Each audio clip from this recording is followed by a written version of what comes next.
Please welcome Ivy Pacoda and Megan Abbott.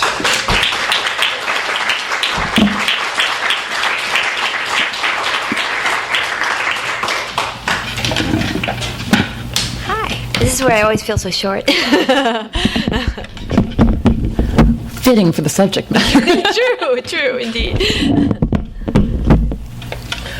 I'm so honored to be here tonight with Megan, especially on the night of the women's all-around gymnastics final, which we'll talk about a little later. But this is a complete pleasure for me, not least of all because I love this book, but also I love the subject matter, and I'm so excited to have the opportunity to talk about it. But first, I think Megan's going to read for us. Yeah, I'm just going to read a couple pages from the beginning of the book, literally 2 pages, just to sort of a general overview for. It's a book about the parents of a gymnastics prodigy who was somewhat inspired by the last Olympics, 2012. I was particularly fascinated by Allie Raisman, who's one of the gymnasts on this year's team, and her parents. Some of you may know of her parents because of a certain viral video that occurred again this week. They did it again. It was even worse this time. It was worse, and more charming in some way. But when Allie was, my personal friend Allie, was doing her uneven bars routine in 2012 London Olympics, there was this viral footage of her parents, these great Boston parents, watching her perform, and they were wincing every time that she would let go of the bar, and they were sort of fist pumping every time she would sort of stick the landing, and they had matching shirts, and they kind of looked a little like one of those brother, sister, husband, wife things, and they were so deeply invested in it, and the footage got a strong reaction, both pro and con, and in between, I was really struck by this go-round where there was a certain joylessness to it. Like, they didn't even smile at the end. No, there was a kind of grim. Really hard to watch, I thought. The first time I thought, okay, I get it. I get why this is really nerve-wracking. But there was no sense of excitement when she finished that routine. I don't know what they were watching this time. Yeah, it is interesting because in some ways she's 21 now, and they call her grandma. She's 22 now. 22, yeah, 22. That's right. Yeah, she got older. That's right. So she's sort of considered the old Ancient. like senior lady on the team, and I think the parents have sort of spent her entire lifetime absorbed in this. So they were the inspiration behind Katie and Eric, who are the parents in this book. Who are definitely not the same people, but that kind of the weirdness of what a marriage must be like, that's so triangulated through a child's talent, and what that means for a family. And so the book is from the point of view of Katie, and so I'm just going to read the first few pages of the book, chapter 1, and then we'll talk about it. So this is after for those of you reading along, this is after the prologue, which Elmore Leonard says you're never supposed to write a prologue, but I did it. But this is after that, because obviously the prologue shouldn't have been there, or else I wouldn't be jumping in. Okay.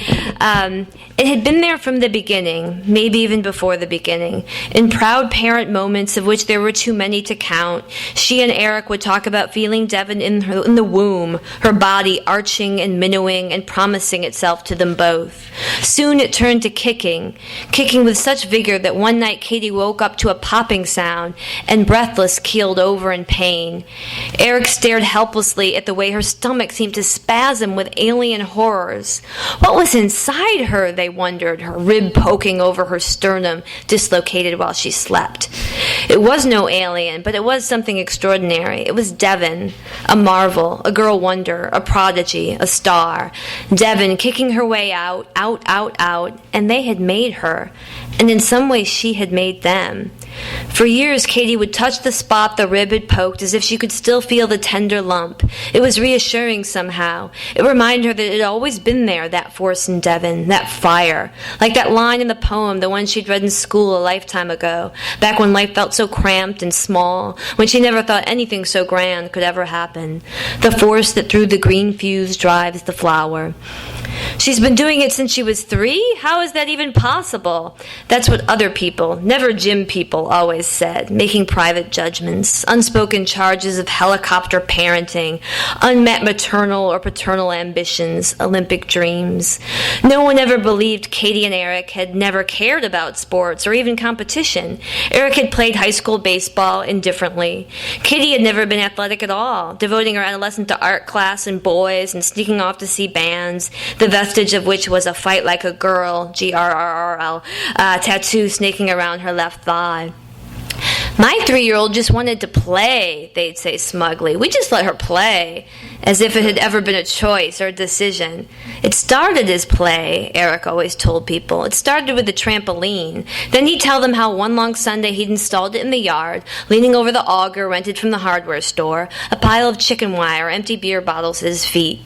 The trampoline was the better story, an easier one, but it wasn't the truth, because the trampoline came after the accident, and the accident was how it truly began. How that force in her found its fuse. 3-year-old Devon, barefoot, running across the lawn to Daddy, her foot sliding on a grass mound. She stumbled into their idling, rust-eaten lawnmower, her foot so tiny it slipped behind the blade guard, the steel shearing off 2 toes and a squeak of soft foot flesh. A few feet away, face white with panic, Eric slid to his knees beside her and somehow managed to pluck both toes from the grass. Packed in ice, they looked like pink peas, and Katie held them in her hands as Eric drove with careering ferocity the 6 miles to the hospital, where doctors tried but failed to reattach them like stringing beads, Devon's face blue and wet.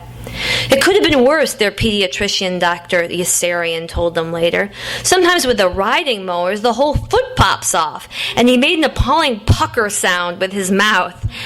But what can we do, Eric asked, even as Dr. Yassarian assured them Devon would be fine. There must be something. So Dr. Yassarian suggested kiddie soccer or ice skating or tumbling, something. It'll help with balance, he said. In years to come, this would feel like a moment of shimmering predestiny, in the same way everything about Devon's life eventually came to feel mythic within the family. Fate, destiny, retroactivated by a Sears Craftsman mower.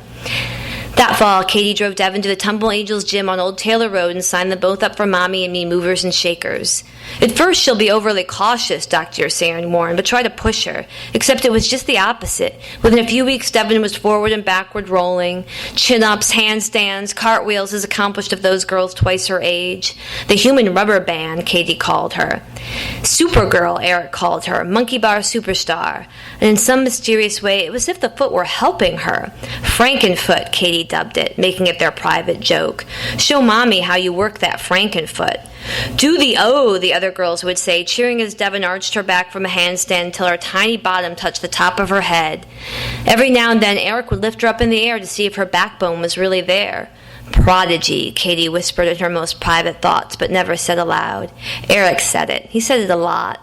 And so Eric installed the trampoline. Hours, days devoted to making the yard ready for her talent, laying thick mats like dominoes, just as he would eventually do in the basement, hanging a pull-up bar, scraping the concrete bumps off the floor, covering it with panel mats and carpet remnants, wrapping foam around the ceiling posts for Devon. And so gymnastics became the center, the mighty spine of everything for them. So that's the beginning, and everything is great after that. Yeah, totally. It all works out. She medals and all. No. We'll get to the end of it later, which is one of my favorite things that we don't know. But I love that opening. It's so, I was a very crappy gymnast until I was in 8th grade and grew to 5'8", and I had a lot of bruises because equipment doesn't fit when you're that big. But I'm obsessed with gymnastics. I still have my tapes of the 1984 Olympics, and I remember all of those behind the scenes, those heartstring stories they do, the Hallmark stories, and I can just totally see the foot story. If you saw the Olympic swimmer who was on the other day and he has like that concave chest and it's collapsing, and they made this whole story about how his parents told him that the doctor said you should go swimming because it will broaden your shoulders so your sternum doesn't collapse and kill you. So I feel like it's exactly in tune with why, greatness. So you have to have the horror. The hero narrative depends on this sort of overcoming adversity early on. Yeah, exactly. Simone Biles is amazing, but she was adopted by her grandparents who are now her parents. We have to say that. And they love to say adopted, her parents. But that story is like the foundation of that story always is that her mom had addiction problems. There's no Simone Biles without her mom having addiction problems on NBC. So the Foot story is an amazing jumping off place for this. Yeah, it was inspired by one of those behind the scenes thing, which is really? the ice. It's ice skater Lane Zayek, and I watched one of those 2020 things from the 80s, and she did have a lawnmower accident, and then her parents decided that she should be an ice skater. And then on camera on NBC at the Olympics, she took off her shoe and showed her, her foot. And it was the first time she'd ever showed it. Her boyfriend was there. It was the first time he'd ever seen it. And they decided to put it on NBC. So it was so surreal. And he's sort of like, she had been ashamed of it, and now she felt proud of it because it had made her the skater she was.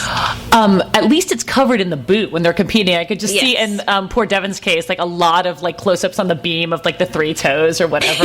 I can't imagine how that helps her on the beam, but maybe it makes her superhuman.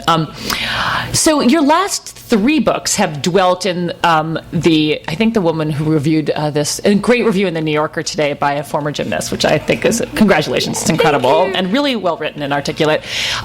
She called it something about girl noir, and your last three books really dwelt in that. There's cheerleading and girl hype, girl hysteria, right. And teenage love. But this book comes from the parents' perspective, and I know the crazy Raismans, who are very happy tonight. Yes. Spoiler alert. Not going to say why. Yes. But how did that change the writing of this book or the access point? Yeah. You were able to? And it wasn't initially. I didn't know what the point of view was. I actually didn't think it would be Devon. I was interested in the idea of parenting, and I explored this a little in the previous book, but only a little in the Fever, of that moment when you're a parent and you know your child so well, which is through most of their childhood. You know what every gesture means, what every sort of flicker across their eye means, and what every sort of there's an intonation of their voice. And then there comes that moment, whether it's at age 9 or 12 or 15 or 20 or in my case 44, when your parents realize they don't know you at all. Right. That you have become your own person and you are different. And so I was that was sort of the interest to me, that with a prodigy in particular, it's thrown into high relief because you're so intensely involved in your child. So it seemed to me this sort of great point of paranoia in a family when eventually the child's going to become their own person, and the parents who, like the Raismans, think they know everything about their child don't, and you realize the stakes of everyone involved in the family. It's interesting because gymnastics is like it's an odd choice to explore that because you're sort of deforming your kid and changing them in front of you. Like these children are, I guess they're in their 20s, so they're young women, some are teenagers, don't look like they should, or they don't look like the child that was birthed to this family. They have really, really become deformed in a way, they're right. They're defying nature by, and that's the parents doing. So they're creating something they don't recognize. Yes. I thought that's particularly interesting with a girl because most gymnasts who are elite gymnasts, as Devon is about to be when the book starts, they don't have puberty. They sometimes they get it in their 20s late. Like they get it like it's a disease, but it kind of is, isn't it? But when you need to be 4'9". So what it means to a parent is, like a dad in particular, like you're sort of saying to your daughter, you're not going to become a woman just yet. We've still got you, which seems so strange. And you have these girls and women who they're not exactly girls and they're not exactly women, but they're not exactly the in-between either, because they have these amazing shoulders and thighs, but they don't have breasts and they don't get their period. And just sort of, as you say, it sort of it's not really supposed to be that way, as if any puberty was. But well, yeah, and there's that great moment in the book where Katie goes to Devon's school, and it's such a breath of fresh air. Not the book needs a breath of fresh air, but the book very it's in that gym, and you can smell the magnesium dust from the chalk. And my least favorite thing on earth is the pit. The pit in gymnastics, where it's a tumbling pit where they practice flips and vaults and dismounts into, so you don't get stress on your joints, you tumble into this giant pit, and it's filled with foam, and it's disgusting. Like the foam kind of breaks off, and it gets under your nails. It feels so gross. Retainers fall down in there, and sometimes there's mice down there, and all that. We used to have to fluff the pit in gymnastics camp, and there's like this foam that was just the like fluffer. Foam dust, the pit fluffers. It's like the little girls always wanted to do it, so the big kids were over it. But Katie goes to. Kathy is a sports parent, I know, which is why I always get confused. It's a big sports parent name, actually. Yeah. One of my least favorite sports parents is Kathy. Katie goes to Devon's high school, and she sees her out of context, or rather in context, for the first time. And it's an amazing moment where suddenly we are allowed to see Devon for what she is. Right, and how the world she lives in outside of the gym, because Devon spends 25, 30 hours a week in the gym, and her parents are there all the time. And then, for reasons that occur in the book, she ends up at her school, which she's almost never visited, and the principal doesn't know who she is because they're so involved in the gymnastics. And I just thought it was important to see sort of a girl like that at 15 with that kind of body, who's never goes to any of the school events because she's always at gymnastics, is often gone from school for weeks at a time, and what it must be like for her. And it's sort of, as a writer, it's sort of meant to show how hard it is for Devon, because she has all this pressure in the gym, and in school she's kind of an outcast. She doesn't look like anybody else. She's, she could sort of take down any of these guys, and she's sort of she is the ultimate outsider, whereas in the gym she is the princess. It's sort of, she's being bullied and teased too, and sort of Katie has an odd reaction to that. She feels bad, but sort of not horrified. She doesn't really get as upset. No, because I don't think she values that world, right? Because she's so bought into the gymnastics. Which, by the way, while I wrote it, I did when I write a character, I don't know if you're the same way. I am so in with them. I like whatever Katie says.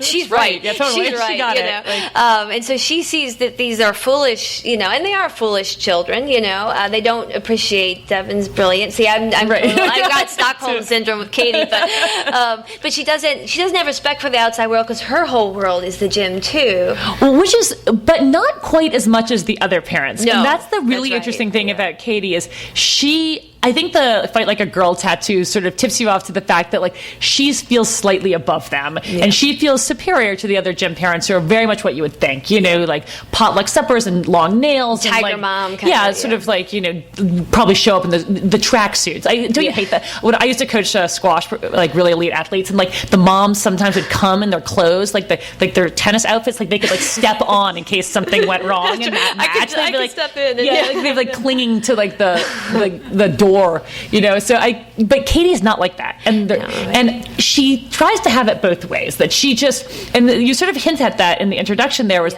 they didn't do it; it just happens. But that's not true, right? Families always have narratives. Our families all tell these stories about the family. There's a family legend that we tell ourselves to make ourselves feel okay about the dysfunction in our family.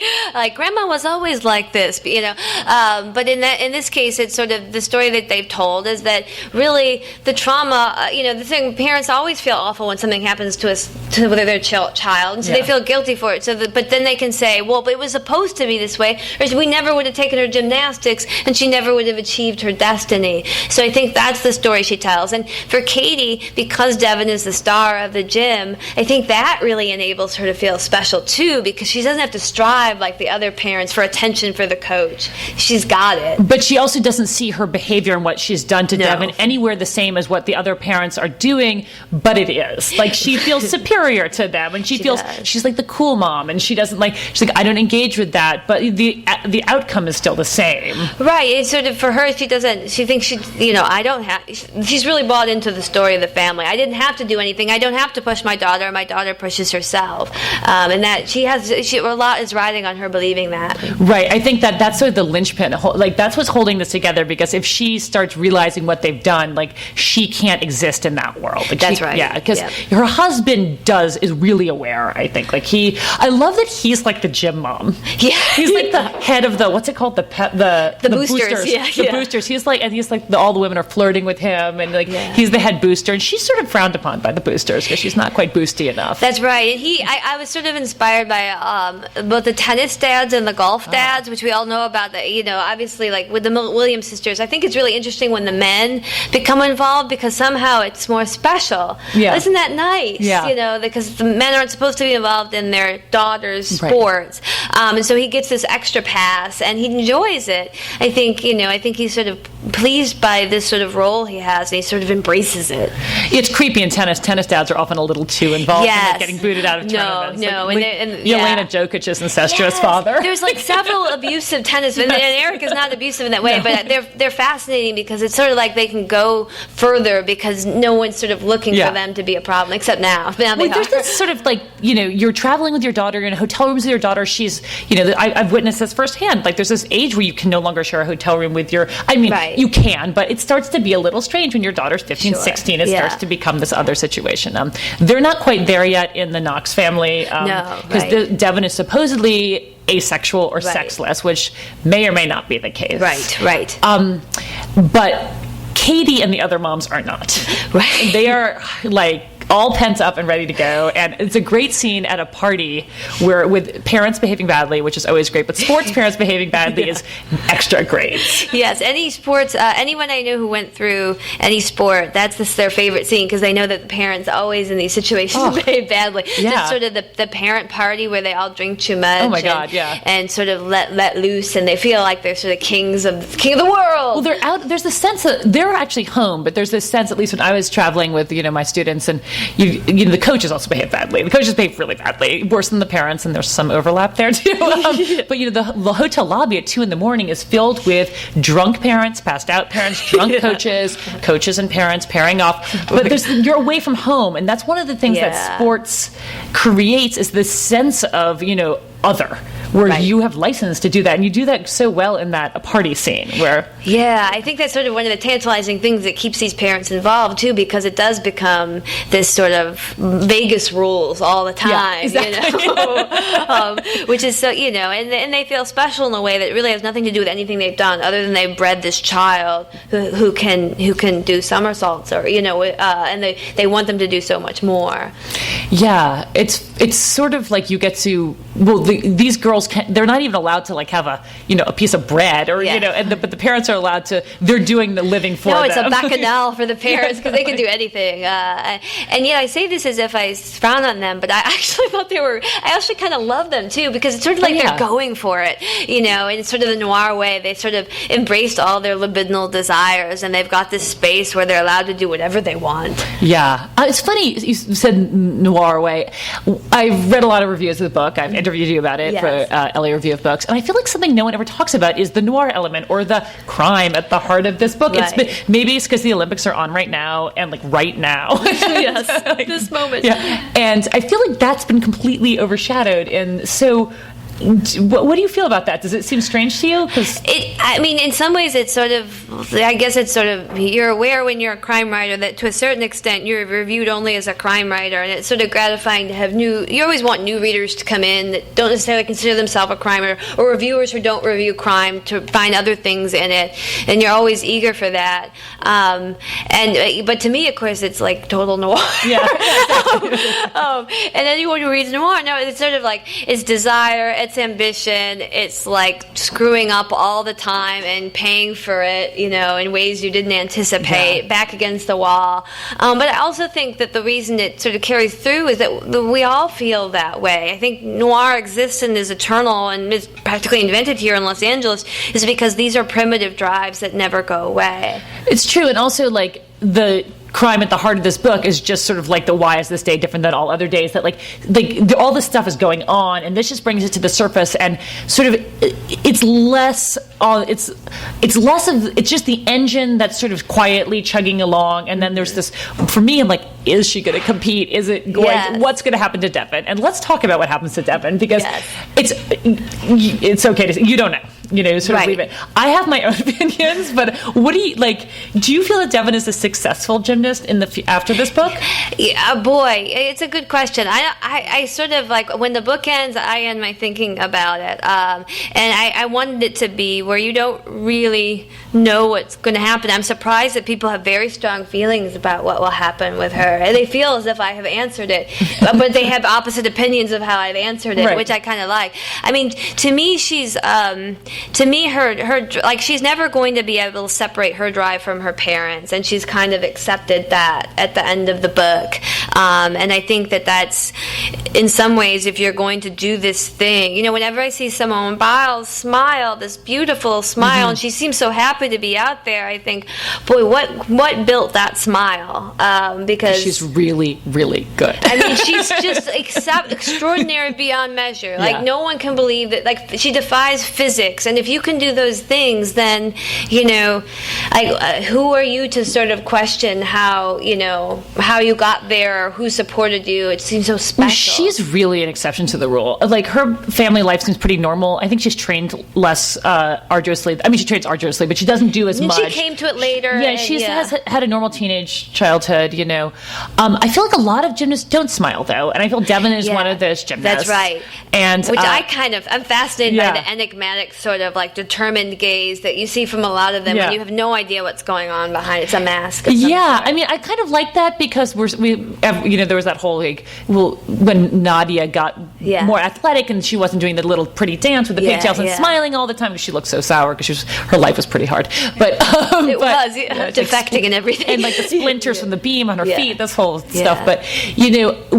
I like that some of them don't smile because they're going against the idea of like girliness and beauty and cutesy pixie stuff. But it really is hard to see.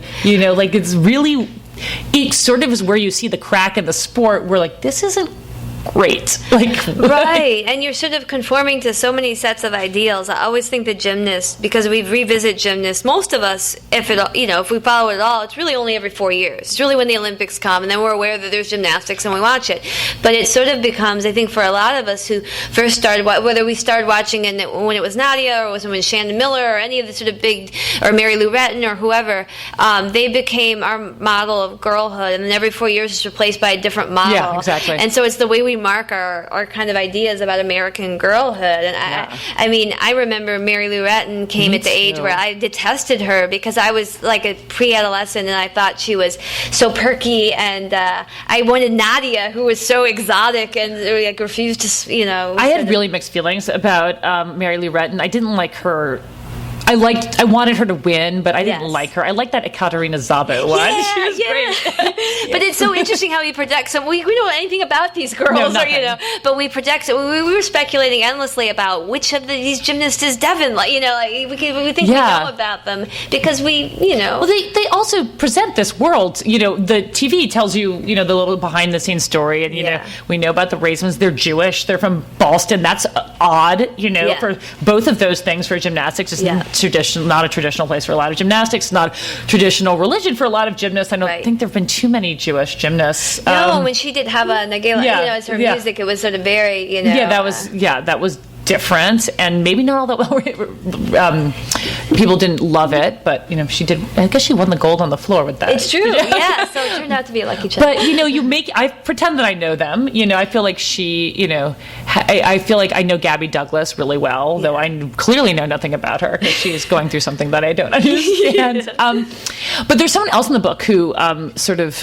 We should talk about, which is Devon's little brother, who I think is my favorite character. Oh, he's mine too. Oh, wow. Okay, great. He is, and I'm fascinated by this, and I feel like a whole nother book could be written about being the kid who's just normal in a family with their prodigy. Yeah, or in fact, even maybe the special one in a different way that no one would recognize. The siblings of prodigies was really interesting to me, and I grew up. My brother was a very, very successful baseball player in in my childhood years and eventually abandoned it. But I remember what that was like. I had no athletic capacity at all. I couldn't do anything. I couldn't throw. I said this last night. I could not throw like a girl because I couldn't throw like a girl even. I could not throw. But he was so great. And my dad was a coach, and my parents were sort of bleacher parents, and it was so exotic to me and unfathomable. And so I was interested in what it would be like to be the odd one out. And Drew, he's much younger than Devon, and is like a brainy, bookish kid. And like, what do you spooky. do? Yeah, super spooky. Yeah. To them at least, because Yeah. they're so sort of straight, like all American, and he's just not that kind of kid. So he started off as meant to be a minor character, and then he got a bigger and bigger role because I liked him so much. It's funny you say your dad was a coach. I always was. Did he play baseball like growing up, or did he sort of take that role on? He took it on. He loved baseball, but he had never played. So because that's the ultimate sport parent is when my dad. I played professional squash, and my dad was the reason I started playing. But he only been playing for one more year than I'd been playing, and he could coach me in tournaments because he's older and smarter and stronger. But then I realized he didn't. I'm a lot better, and I really know my stuff. But it's a weird thing for a parent to do when you think about it. Like to take this role on of a parent and then a teacher and then this advisor in something you kind of don't know anything about, and it becomes a little creepy, I think. Well, they're encouraged to do so, though. They were always trying to get parents to coach. At least in my school, it was sort of like, this is to get your parents involved. And then, of course, this was like the 70s and 80s where it was not, my parents, I was talking this with Allison last night, my friend Allison, who the book is dedicated to, last night, and we were saying when we were kids, we were like 8 in the morning on a summer Sunday, see you in 7 hours, and we would go off into the woods and do what, I don't know what we did, but no one cared. And so I think it was originally an idea like parents should be more involved. And now we're in the era when parents are too involved, and there's sort of no winning for parents in this scenario. No, now they're just so unbelievably involved. It's crazy. I mean, I can't even, from bribing kids to, wanting to take over for their kids' failures. It's horrifying and upsetting, but there's something really nice in the Olympics now where you see some parents like some pure joy. I did like to watch all the different reactions of the different parents who are not the Raismans, except for I do love the Raismans. Me too. They look different to other sports parents. They do, and I liked how they're sort of to be unfazed by the attention. They're not going to stop that. Yeah. Should we ask? Should we have see if there's any questions? We have so many opinions about gymnastics, but are there any questions from the audience or about this or noir or gymnastics or yes? I'm just curious how you did your research for the gymnastics. You speak to a gymnast. Yeah, the research. I did speak to a few gymnasts, and I tried to speak to a few gymnast parents, but they were not spilling. I found I was getting the party line from them a lot. My daughter loved this from age 3.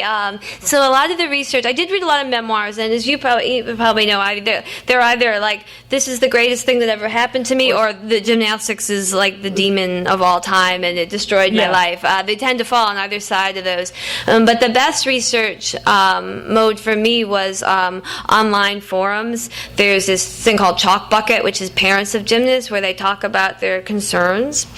And it was the greatest. It was sort of like eavesdropping on the boosters, on the sort of a bunch of gymnast parents talking about their daughters' leotards and Leos. Leos, as they say. There's endless posts about if her breasts are developing, what are we going to do? And then also general like shaming parents who are too, my daughter's going elite and your daughter's not that talented. And it was just great. It was sort of like they were being honest with each other, and it was very helpful. And then ultimately, when the book was near finished, I gave it to a few former gymnasts to fact checking a lot of the sort of minutia, especially of scoring, which has changed so much. So those stages, because I didn't when I started, I only had this sort of viewer's perspective. You become like the de facto go-to person, authority in gymnastics these days. No, and it's really idiotic. I have to tell you, because it's really just, I love Nadia,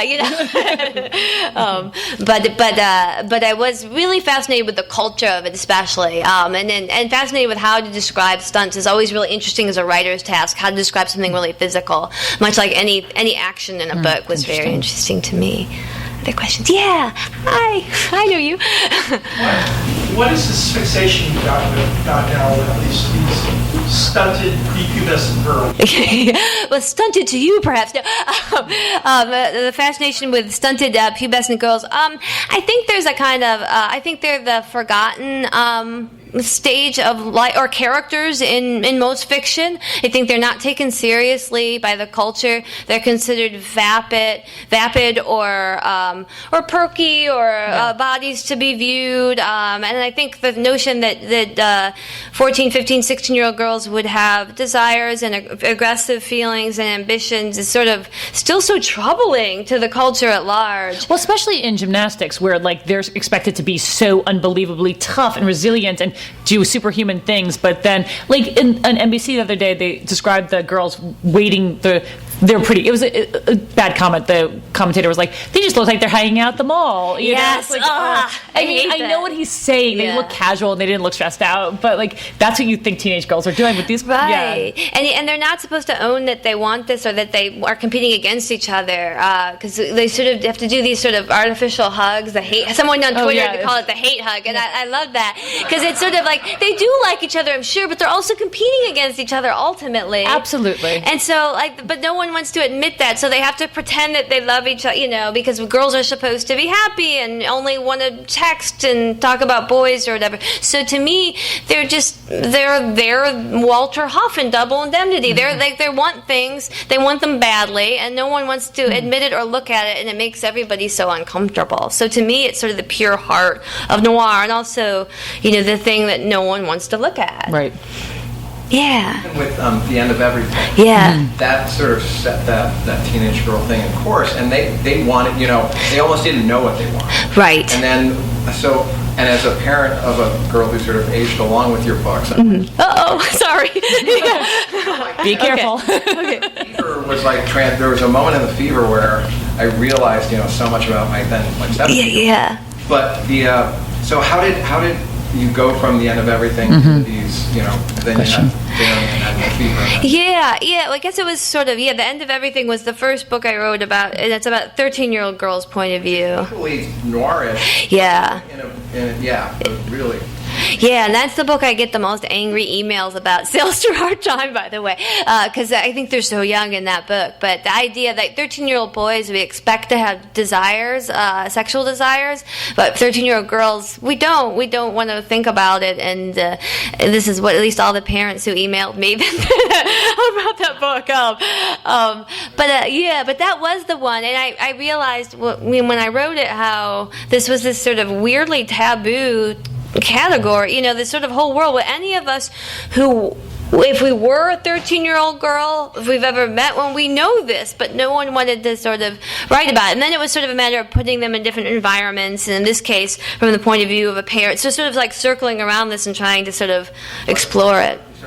Yeah, sure. Are there other books like The Virgin Suicides or something that resonated with you, or that you said didn't like? No, I mean, The Virgin Suicides definitely did. And Eugenides is from the same suburb of Detroit I am, but that's a book that's from the point of view of the boys, and I love it. And but the girls are very exotic in it because it's the group of boys who look at these girls, the sisters, and I love that book. But it's not about the girls; it's about how boys look at girls, which is almost all books are about, so it was sort of like turning that seemed really interesting to me, and it's been exciting the last few years, including your work, Ivy, to see let's go into the dark heart of the girl.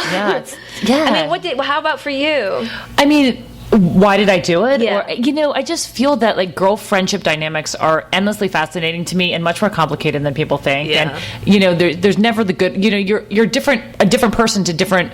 You're a different friend to different people. Sometimes you're the fast friend, and sometimes you're the quiet. I was both of those people, and I wanted to. Sometimes I wanted to go really fast and do bad things, and sometimes I wanted to stay home and make prank phone calls and play pretend. And I had some other friend who was doing stuff in the back of cars with boys. I was like, oh my god!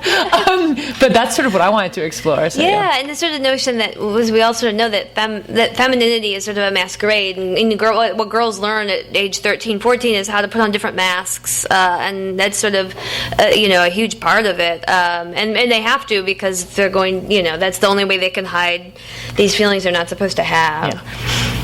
Any other questions? Yeah. I noticed in a lot of your books you talk about like toxic masculinity in the form of like suburban dads and boys, and how in the Fever it was kind of like they were victims of it, like Eli especially. Right, yeah. His body was seen as something that could corrupt so many Right. couples, especially. But how in You Will Know Me, the men were kind of corruptors and the perpetrators of this toxic masculinity. And I was wondering, that's on purpose? The toxic that's fascinating. The question was about the toxic masculinity in my books, which and particularly, and it's so funny. So the Fever is sort of there's a teenage boy in it who's sort of so attractive, and there's one of those, and You Will Know Me too. I like teenage boys. No, but I think, and it's such a fascinating question because, of course, one of the reasons I started writing was I was fascinated with hard-boiled masculinity, the sort of classic noir masculinity, and I guess I probably, to me, but I'm really intrigued by how you view it too. Is I probably there's a toxic femininity in the books too, and that's what I'm interested in too. That sort of desire in the classic noir way is always dangerous, and that's why we keep we love that, and we're drawn to it, and that kind of especially when you're a teenager, it feels like the stakes are enormously high when you want someone and they don't want you, or you want someone, they wanted you once and they don't want you again, and sort of like it's all thrown into high relief,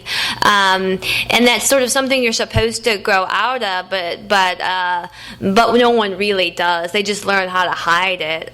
So I guess it's sort of the tell that I never really let noir go, because you're supposed to eventually adjust to adult life and sort of control your desires, and but I don't think we really do, or we don't all do it, or we do it sometimes and not other times. So I think, I've been accused also of having the men be too nice in my books, which I think is fascinating, and I think it's only say that because the girls are often do the negative acts in my books. So I think it's just more of a notion of maybe it's toxic desire. And it's sort of like, I guess I need to talk to my shrink about it. But it's a great question. I guess I'm wrestling with how to answer it because I'm not really aware of it in the way that you are as a reader. And it was I don't know. I think especially in Dare Me and this book, yes. You Will Know Me. Yes. Sorry, the titles are short. I guess also in the Fever too, there's this paranoia about girls being corrupted because right, that men would be they can't be that would ruin these girls. And also in Dare Me, because they're cheerleaders, they're expected to be doing this, and they're so the men they pose a real threat, at least in You'll Know Me. That's a big no. Men are a big no here. To me that does not feel that way, which is so telling, because of course no writer, you don't really know what you're doing. To me, the men are very sweet in my books, and the women are. So I don't know. Oh, the men are sweet, but the threat of masculine corruption is really overwhelming. And to adopt masculine characteristics as a woman is particularly toxic, which is probably would be the extension of what you're saying. If you want things like a man wants things, then you're really going to be in trouble. I'm fascinated by that. That's I have to think more about it, but it's a great question. Thank you. Yeah, I did. I need to think that through. Any other questions? Yeah. Mother-daughter. Oh, hey. I just wanted to ask if any of your books were in development as film. I have, yes. Some of my earlier books are in development as film. From my first book, The Eye Little and Queen Pin. And then Dare Me and The Fever are both in development for TV right now. Dare Me is with HBO, and The Fever is with TNT. So we'll see. We'll see where it goes. But how development is sort of, you never know. But I'm attached to write the pilot for both of those, so I have some role, and then we'll see. Knocking wood. I was really surprised to see that Ellie Raisman, yeah, had done a nude photo shoot. Well, it was the body issue. You mean the body issue of Sports Illustrated? Yeah. Why were you surprised? I was just wondering what her parents. But she's 22. I know, but still.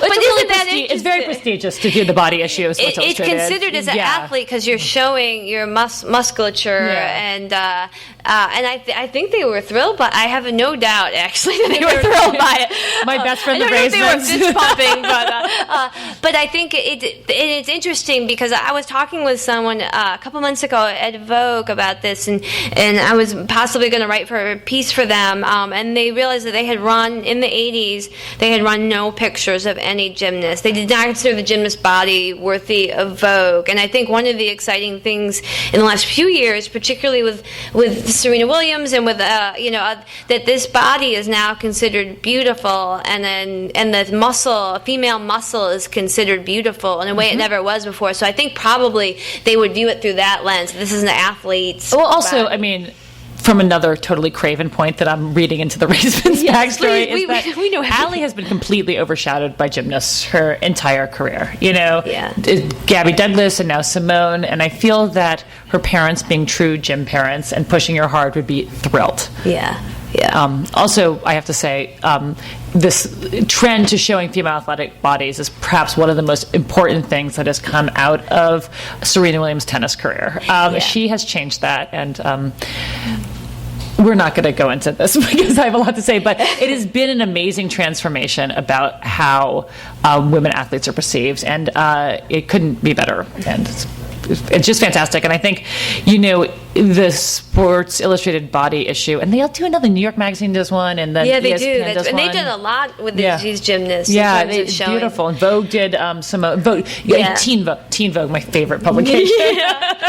But also there's a diversity, a racial and ethnic diversity in the gymnastics now that you never saw before, and I think that And an age diversity. Yes. Because Oksana Chichikova is 41 years old. Yeah. It's interesting that it hasn't been mentioned by NBC. No. There's been a lot of criticism of their coverage, which is like a whole other thing that's interesting. Yeah, it's pretty bad.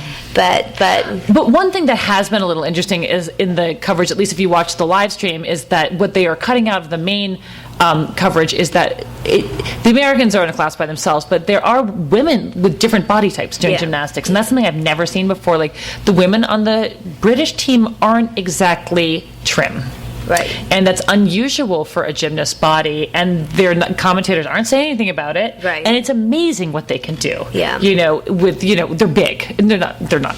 I'm not saying they're hugely overweight, but they're very big girls, and it's fascinating to see that. And that's never really been televised before because we only ever focus on this tiny sliver of it. Yeah. No, and I think it just shows how much we see about the culture when we look at gymnastics every 4 years, and that it's not sometimes just gymnastics is not just gymnastics. No. I guess is the and I won't do any gymnastic puns because after 3 weeks of book tour I've done them all. but thank you all so much, and I'd be happy to answer any more questions if anyone wants to come up. This has been great, and thank you so much. You. Ivy, You're so welcome. It's so much pleasure. Thank you. You've been listening to the Skylight Books author reading series. Don't forget that you can listen to this and all of our other great podcasts at skylightbooks.com. Thanks again for stopping by, and we hope to see you soon.